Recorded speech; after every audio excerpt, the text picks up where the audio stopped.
ജനാധിപത്യ സംവിധാനത്തിൽ പ്രതിഷേധങ്ങൾക്കും വിയോജിപ്പുകൾക്കും വലിയ സ്ഥാനമാണുള്ളത്. തങ്ങളുടെ രാഷ്ട്രീയ നേതാക്കൾക്ക് നേരെ അന്വേഷണ ഏജൻസികൾ തിരിയുമ്പോൾ അണികൾ വൈകാരികമായി പ്രതികരിക്കുന്നത് ഇന്ത്യൻ രാഷ്ട്രീയത്തിൽ, പ്രത്യേകിച്ച് കേരളത്തിൽ, ഒരു പുതിയ സംഭവമൊന്നുമല്ല. എന്നാൽ ജനാധിപത്യപരമായ പ്രതിഷേധങ്ങളും നിയമവാഴ്ചയ്ക്ക് നേരെയുള്ള ക്രിമിനൽ ആക്രമണങ്ങളും തമ്മിൽ വളരെ നേർത്ത ഒരു അതിർവരമ്പ് ആണുള്ളത്.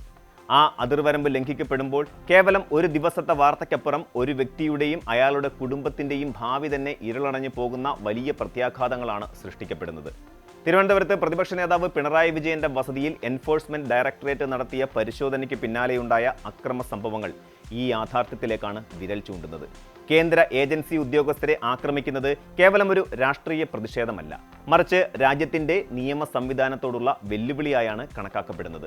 ഇത്തരം സാഹചര്യങ്ങളിൽ ഒരു സാധാരണ പ്രവർത്തകൻ നേരിടേണ്ടി വരുന്ന ഭയാനകമായ നിയമക്കുരുക്കുകളും ജീവിത പ്രതിസന്ധികളും എന്തെല്ലാമാണെന്ന് നമുക്ക് വിശദമായി പരിശോധിക്കാം. തിരുവനന്തപുരം നഗരത്തിലെ ബേക്കറി ജംഗ്ഷനിൽ പ്രതിപക്ഷ നേതാവ് പിണറായി വിജയൻ വാടകയ്ക്ക് താമസിക്കുന്ന വീട്ടിൽ ED ഉദ്യോഗസ്ഥർ നടത്തിയ പരിശോധനയാണ് അപ്രതീക്ഷിതമായ അക്രമ സംഭവങ്ങൾക്ക് വഴിവെച്ചത്. മണിക്കൂറുകൾ നീണ്ട പരിശോധനയ്ക്ക് ശേഷം ഉദ്യോഗസ്ഥർ പുറത്തേക്ക് വന്നതോടെ അതുവരെ തടിച്ചുകൂടിയിരുന്ന CPM പാർട്ടി പ്രവർത്തകരുടെ പ്രതിഷേധം അണ പൊട്ടുകയായിരുന്നു. മുദ്രാവാക്യം വിളികളിൽ ഒതുങ്ങാതെ പ്രതിഷേധം പെട്ടെന്ന് തന്നെ അക്രമത്തിലേക്ക് വഴിമാറി. ED സംഘം സഞ്ചരിച്ചിരുന്ന 3 കാറുകൾക്ക് നേരെയും പ്രവർത്തകർ പാഞ്ഞെടുത്തു. ഇഷ്ടികകളും മറ്റ് കല്ലുകളുമെല്ലാം ഉപയോഗിച്ച് കാറുകൾ തല്ലി തകർക്കുന്ന കാഴ്ചയാണ് പിന്നീട് തലസ്ഥാനം കണ്ടത്. ഈ ആക്രമത്തിൽ വാഹനത്തിന്റെ ഡ്രൈവർക്ക് പരിക്കേൽക്കുകയും അദ്ദേഹത്തെ അടിയന്തര ചികിത്സയ്ക്കായി ആശുപത്രിയിൽ പ്രവേശിപ്പിക്കുകയും ചെയ്തു. സാധാരണഗതിയിൽ ഇത്തരം പരിശോധനകൾക്ക് വലിയ സുരക്ഷയാണ് ഒരുക്കാറുള്ളത്. എന്നാൽ ഇവിടെ തലസ്ഥാനത്തെ പോലീസ് ഒരുക്കിയ സംരക്ഷണം പൂർണ്ണമായും ഭേദിച്ചുകൊണ്ടായിരുന്നു അക്രമാസക്തരായ ജനക്കൂട്ടം ED ഉദ്യോഗസ്ഥർക്കും അവരുടെ സുരക്ഷയ്ക്കായി എത്തിയ കേന്ദ്ര സേനയ്ക്കും നേരെ തിരിഞ്ഞത്. അക്രമം നടത്തിയതിനു ശേഷം പോലീസിന്റെ പിടിയിൽപ്പെടാതിരിക്കാൻ ആക്രമികൾ വളരെ വേഗം പാളയത്തെ പാർട്ടി ഓഫീസിലേക്ക് ഓടിക്കയറി അഭയവും പ്രാപിച്ചു. പിന്നീട് മുതിർന്ന പാർട്ടി നേതാക്കളും ഉന്നത പോലീസ് ഉദ്യോഗസ്ഥരും തമ്മിൽ നടത്തിയ നീണ്ട ചർച്ചകൾക്കും കൂടിയാലോചനകൾക്കും ഒടുവിലാണ് അക്രമത്തിൽ പങ്കെടുത്ത 7ഓളം പേരെ അറസ്റ്റ് ചെയ്യാൻ പോലീസിന് സാധിച്ചത്. ഒറ്റനോട്ടത്തിൽ ഇത് ഭരണകൂടത്തിനെതിരെയുള്ള ഒരു രാഷ്ട്രീയ മുന്നേറ്റമായി അണികൾക്ക് തോന്നാമെങ്കിലും ഇതിൽ ഉൾപ്പെട്ടിരിക്കുന്നവർക്ക് ഇനി നേരിടാൻ പോകുന്ന നിയമപരമായ കടമ്പകൾ അവരുടെ ജീവിതത്തിന്റെ ഗതി തന്നെ മാറ്റിയെഴുതാൻ പോന്നതാണ്. ഒരു കേന്ദ്ര ഏജൻസിയുടെ വാഹനത്തിന്റെ ചില്ല് തല്ലി തകർക്കുമ്പോഴോ ഉദ്യോഗസ്ഥരെ കയ്യേറ്റം ചെയ്യുമ്പോഴോ താൻ പാർട്ടിക്കുള്ളിൽ ഒരു വലിയ ഹീറോ ആയി മാറുകയാണ് എന്ന് പല യുവപ്രവർത്തകരും തെറ്റിദ്ധരിക്കാറുണ്ട്. അക്രമം നടത്തുന്ന ആ നിമിഷത്തിൽ ലഭിക്കുന്ന കയ്യടികളും അഭിനന്ദനങ്ങളും അവരെ ആവേശഭരിതരാക്കും. എന്നാൽ നിയമത്തിന്റെ ചക്രം തിരിഞ്ഞു തുടങ്ങുമ്പോൾ ഈ ആവേശം വളരെ വേഗം കെട്ടടങ്ങും എന്നതാണ് യാഥാർത്ഥ്യം. തുടക്കത്തിൽ പാർട്ടി നേതൃത്വം നിയമസഹായങ്ങളും വക്കീലിനെയും ഏർപ്പെടുത്തി കൊടുത്തേക്കാം. എന്നാൽ വർഷങ്ങളോളം നീണ്ടു നിൽക്കുന്ന കോടതി വ്യവഹാരങ്ങൾക്കും ജയിൽവാസത്തിനും ഇടയിൽ കേസിൽ പ്രതിയായ വ്യക്തിക്കും അയാളുടെ കുടുംബത്തിനും മാത്രമായിരിക്കും ഈ ഭാരം മുഴുവൻ ചുമക്കേണ്ടി വരിക. രാജ്യത്തിന്റെ ഔദ്യോഗിക കൃത്യനിർവഹണം തടസ്സപ്പെടുത്തുന്നത് ഒരു സാധാരണ അടിപിടി കേസ് പോലെയല്ല നിയമം കാണുന്നത്, മറിച്ച് ഭരണകൂടത്തിന് നേരെയുള്ള അത്യന്തം ഗൗരവമേറിയ ഒരു കുറ്റകൃത്യമായാണ്.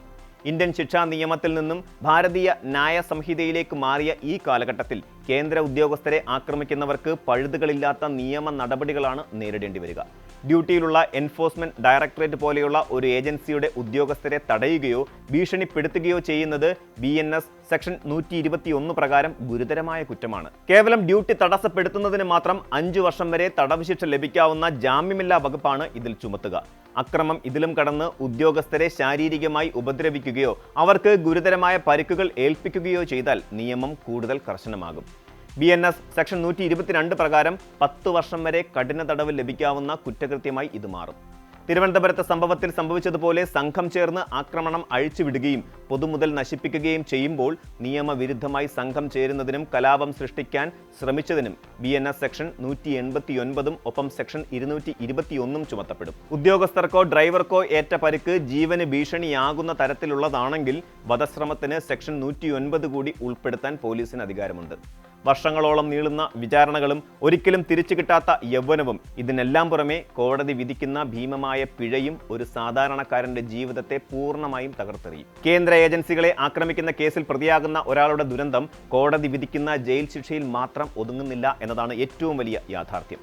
ശിക്ഷ കഴിഞ്ഞ് പുറത്തിറങ്ങിയാലും അല്ലെങ്കിൽ കേസ് നടക്കുന്ന സമയത്ത് ജാമ്യത്തിൽ നിന്നാലും സമൂഹത്തിൽ സാധാരണ നിലയിൽ ജീവിക്കാനുള്ള അയാളുടെ എല്ലാ വാതിലുകളും അടയുകയാണ് ചെയ്യുന്നത്. അതിലേറ്റവും പ്രധാനപ്പെട്ടത് സാമ്പത്തിക ഉപരോധമാണ്. ഒരു ക്രിമിനൽ കേസിൽ, പ്രത്യേകിച്ച് കേന്ദ്ര സർക്കാരിന്റെ ഏജൻസികളെ ആക്രമിച്ച കേസിൽ പ്രതിയാകുന്ന വ്യക്തിക്ക് പിന്നീട് ഒരു ബാങ്കിൽ നിന്നും വായ്പ ലഭിക്കുക എന്നത് അസാധ്യമായ കാര്യമായി മാറും. ഇന്നത്തെ കാലത്ത് സ്വന്തമായി വീട് വയ്ക്കാനോ അല്ലെങ്കിൽ സഹോദരിയുടെ വിവാഹം നടത്താനോ സ്വന്തം മക്കളുടെ ഉന്നത വിദ്യാഭ്യാസത്തിനോ ബാങ്ക് ലോണുകളെ ആശ്രയിക്കാത്തവർ ചുരുക്കമാണ്.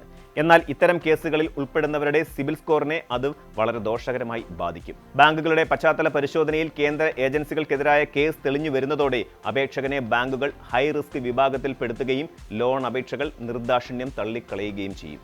ഒരു വൈകാരിക നിമിഷത്തിൽ എറിഞ്ഞ ഒരു ഇഷ്ടിക ഒരുപക്ഷെ സ്വന്തമായി ഒരു വീട് എന്ന ആ വ്യക്തിയുടെ കുടുംബത്തിന്റെ ഏറ്റവും വലിയ സ്വപ്നത്തെയായിരിക്കും എന്നേക്കുമായി തകർത്ത് കളയുക. കേരളത്തിലെ ലക്ഷക്കണക്കിന് യുവാക്കളുടെ ഏറ്റവും വലിയ സ്വപ്നമാണ് PSC വഴിയോ മറ്റു മാർഗങ്ങളിലൂടെയോ ഒരു സർക്കാർ ജോലി നേടുക എന്നത്. അതിനായി വർഷങ്ങളോളം രാവും പകലും ഇല്ലാതെ അവർ പഠിക്കുന്നു. എന്നാൽ ഒരു നിമിഷത്തെ രാഷ്ട്രീയ ആവേശത്തിൽ ED ഉദ്യോഗസ്ഥരുടെ കാറിന്റെ ചില്ല് തകർത്ത കേസിൽ പ്രതിയായാൽ ആ യുവാവിന്റെ സർക്കാർ ജോലി എന്ന സ്വപ്നം അവിടെ അവസാനിക്കുകയാണ്. ഏത് സർക്കാർ ജോലിയിൽ പ്രവേശിക്കുന്നതിന് മുൻപും പോലീസ് ക്ലിയറൻസ് സർട്ടിഫിക്കറ്റ് നിർബന്ധമാണ്. കേന്ദ്ര ഉദ്യോഗസ്ഥരെ ആക്രമിച്ചതുൾപ്പെടെയുള്ള ഗുരുതരമായ ക്രിമിനൽ പശ്ചാത്തലമുള്ള ഒരാൾക്ക് പോലീസ് ഒരിക്കലും ക്ലിയറൻസ് സർട്ടിഫിക്കറ്റ് നൽകില്ല. പരീക്ഷയിൽ 1ാം റാങ്ക് നേടിയാൽ പോലും നിയമന ഉത്തരവ് ലഭിക്കാത്ത അവസ്ഥയിലേക്ക് കാര്യങ്ങൾ എത്തിച്ചേരും. ഇനി സർക്കാർ ജോലി വേണ്ട, വിദേശത്ത് പോയി ഒരു തൊഴിൽ ചെയ്ത് കുടുംബം പുലർത്താം എന്ന് വിചാരിച്ചാലും അവിടെയും നിയമം വിലങ്ങുതടിയായി അങ്ങനെ നിൽക്കും. വിദേശയാത്രകൾക്ക് പാസ്പോർട്ട് അത്യന്താപേക്ഷിതമാണ്. പാസ്പോർട്ട് വെരിഫിക്കേഷൻ സമയത്ത് ഇത്തരം കേസുകൾ ഉള്ളതായി കണ്ടെത്തിയാൽ പാസ്പോർട്ട് ലഭിക്കുന്നത് വലിയ കാലതാമസത്തിന് ഇടയാക്കുകയോ പൂർണ്ണമായും നിഷേധിക്കപ്പെടുകയോ ചെയ്യും.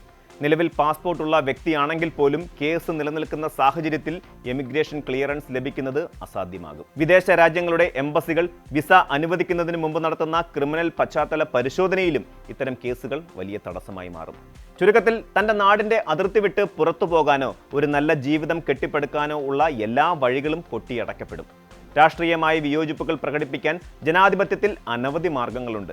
എന്നാൽ നിയമം നടപ്പിലാക്കാൻ എത്തുന്ന ഉദ്യോഗസ്ഥർക്ക് നേരെ കല്ലെറിയുന്നതും അവരെ ശാരീരികമായി ആക്രമിക്കുന്നതും അത്തരം മാർഗങ്ങളിൽ ഉൾപ്പെടുന്നില്ല. ഒരു വ്യക്തി തൻ്റെ രാഷ്ട്രീയ ആദർശങ്ങൾക്ക് വേണ്ടി പ്രവർത്തിക്കുന്നത് തെറ്റൊന്നുമല്ല. എന്നാൽ അത് സ്വന്തം ഭാവിയെയും കുടുംബത്തിൻ്റെ അത്താഴത്തെയും ഇല്ലാതാക്കുന്ന തരത്തിലുള്ള അന്ധമായ ആക്രമണങ്ങളിലേക്ക് വഴിമാറുമ്പോൾ നഷ്ടം സംഭവിക്കുന്നത് ആ വ്യക്തിക്ക് മാത്രമാണ്. തിരുവനന്തപുരത്ത് പ്രതിപക്ഷ നേതാവിന്റെ വസതിയിലെ പരിശോധനയുമായി ബന്ധപ്പെട്ട് അരങ്ങേറിയ ആക്രമ സംഭവങ്ങൾ കേരളത്തിലെ മുഴുവൻ രാഷ്ട്രീയ പ്രവർത്തകർക്കുമുള്ള ഒരു പാഠമാണ്. നേതാക്കൾ അവരുടെ രാഷ്ട്രീയ യാത്രകൾ തുടരുമ്പോൾ അക്രമത്തിന് നേതൃത്വം നൽകിയ സാധാരണ പ്രവർത്തകർ പോലീസ് സ്റ്റേഷനുകളുടെയും കോടതി വരാന്തകളുടെയും സ്ഥിരം സന്ദർശകരായി മാറുന്നു. ജോലി നിഷേധിക്കപ്പെട്ട് വിദേശത്ത് പോകാൻ കഴിയാതെ സ്വന്തം ആവശ്യങ്ങൾക്ക് ഒരു ബാങ്ക് ലോൺ പോലും എടുക്കാൻ സാധിക്കാതെ സമൂഹത്തിൽ ഒറ്റപ്പെടുന്ന അവസ്ഥ എത്രത്തോളം ഭയാനകമാണെന്ന് അക്രമത്തിലേക്ക് ഇറങ്ങിത്തിരിക്കും മുമ്പ് ഓരോരുത്തരും ചിന്തിക്കേണ്ടതുണ്ട്.